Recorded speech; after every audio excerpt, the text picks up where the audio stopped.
Kuasa hukum Roy Suryo, Rismon Sianipar, dan Tifauzia Tiasuma alias Dr. Tifa, Refli Harun, berharap dapat beraudiensi dengan DPR dan DPD RI terkait kasus dugaan ijazah Presiden ke-7 RI Joko Widodo dan Wakil Presiden Gibran Rakabuming. Kita berharap bisa beraudiensi dengan DPD dan DPR yang selama ini cuek saja dengan kasus ini. Padahal rakyat sudah melayangkan surat 4 bulan lalu, tapi tidak pernah diterima oleh DPR. Kita sedang melobi Komisi 3 dan Komisi X Pendidikan untuk menyampaikan masalah ijazah palsu dan Gibran, ujar Refli di Polda Metro Jaya, Jakarta, Selasa, 20 Januari 2026. Refli menilai kasus ijazah palsu penuh kejanggalan, salah satunya terkait overcharging.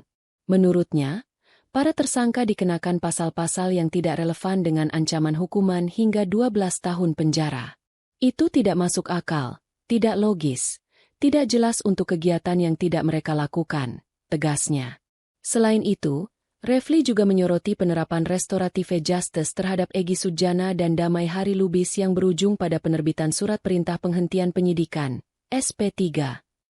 Polda Metro Jaya telah mencabut status tersangka keduanya.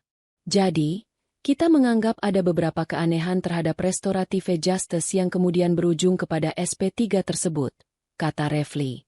Meski tidak mempermasalahkan SP3, Refli menekankan bahwa pasal yang dikenakan kepada Egy dan Damai memiliki ancaman hukuman di atas 5 tahun penjara, sehingga menurutnya restoratif justice tidak dapat diterapkan.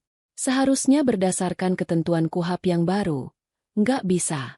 Apalagi di sana dikatakan tidak boleh dilakukan dengan tipu daya, muslihat, dan lain sebagainya, ujarnya. Berkas kasus dugaan fitnah ijazah Jokowi rampung, Roy Suryo CS dilimpahkan ke Kejaksaan.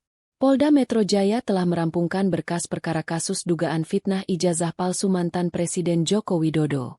Dalam perkara ini, penyidik menetapkan 3 tersangka, yakni Roy Suryo, Rismon Sianipar, serta Tifauzia Tiasuma alias Dr. Tifa.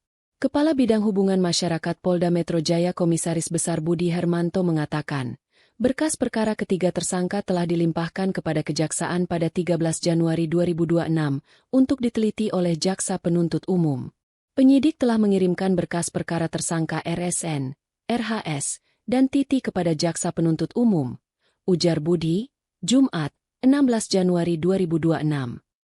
Budi menjelaskan, penyidik telah menyelesaikan seluruh berkas perkara dan menyerahkannya ke Kejaksaan sebagai bagian dari tahapan proses hukum. Meski berkas sudah dilimpahkan, penyidik masih terus melakukan pemeriksaan tambahan guna memperkuat perkara. Penyidik masih melakukan pemeriksaan saksi, ahli, serta melengkapi berkas perkara guna kepastian hukum, katanya. Ia menegaskan, proses hukum terhadap Roy Suryo dan 2 tersangka lainnya tetap berlanjut dan tidak dihentikan. Menurutnya, penyidikan akan terus berjalan sesuai dengan ketentuan hukum yang berlaku. Download Tribun X sekarang, menghadirkan lokal menjadi Indonesia.